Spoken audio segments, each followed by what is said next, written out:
Hello, I'm Severin Suzuki speaking for ECHO, the Environmental Children's Organization.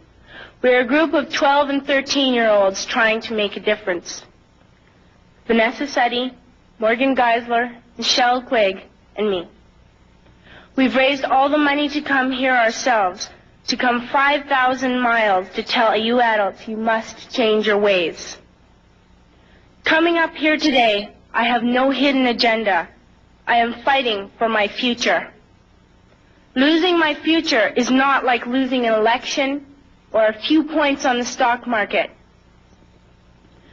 I am here to speak for all generations to come.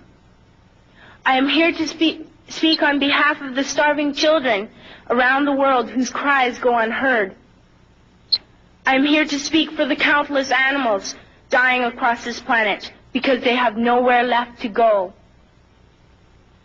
I am afraid to go out in the sun now because of the holes in our ozone. I am afraid to breathe the air because I don't know what chemicals are in it. I used to go fishing in Vancouver, my home, with my dad, until just a few years ago we found the fish full of cancers. And now we hear of animals and plants going extinct, every day vanishing forever.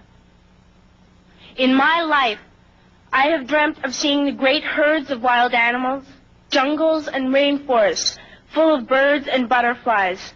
But now I wonder if they will even exist for my children to see. Did you have to worry of these things when you were my age? All this is happening before our eyes, and yet we act as if we have all the time we want and all the solutions. I'm only a child, and I don't have all the solutions. But I want you to realize, neither do you. You don't know how to fix the holes in our ozone layer.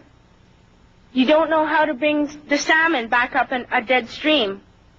You don't know how to bring back an animal now extinct. And you can't bring back the forest that once grew where there is now a desert. If you don't know how to fix it, please stop breaking it. Here, you may be delegates of your government, business people, organizers, reporters, or politicians, but really, your mothers and fathers, sisters and brothers, aunts and uncles, and all of you are someone's child. I'm only a child, yet I know we are all part of a family, 5 billion strong. In fact, 30 million species strong. And borders and governments will never change that. I'm only a child, yet I know we are all in this together and should act as one single world towards one single goal. In my anger, I am not blind, and in my fear, I am not afraid of telling the world how I feel. In my country, we make so much waste. We buy and throw away, buy and throw away, buy and throw away, and yet northern countries will not share with the needy. Even when we have more than enough, we are afraid to share. We are afraid to let go of some of our wealth. In Canada, we live the privileged life, with plenty of food, water, and shelter. We have watches, bicycles, computers, and television sets. The list could go on for 2 days. 2 days ago, here in Brazil, we were shocked when we spent time with some children living on the streets.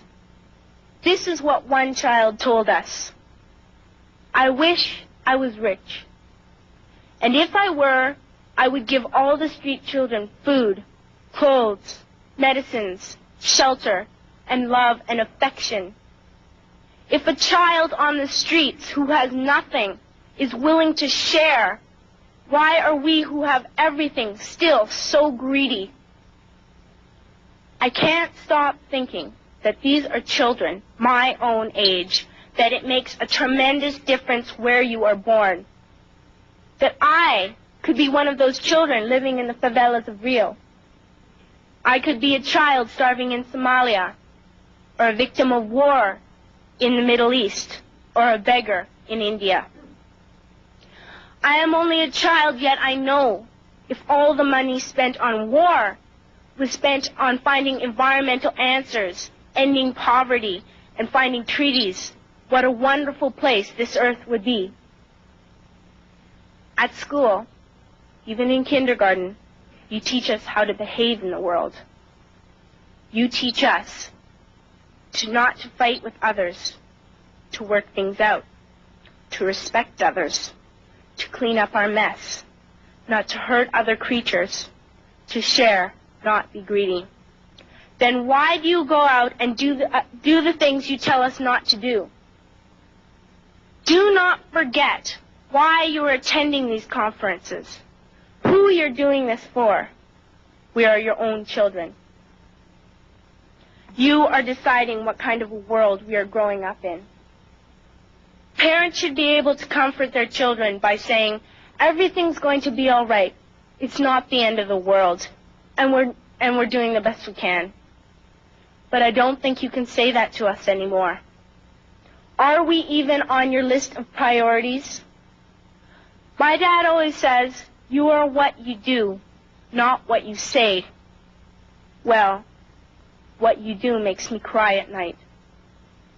You grown-ups say you love us, but I challenge you, please, make your actions reflect your words. Thank you.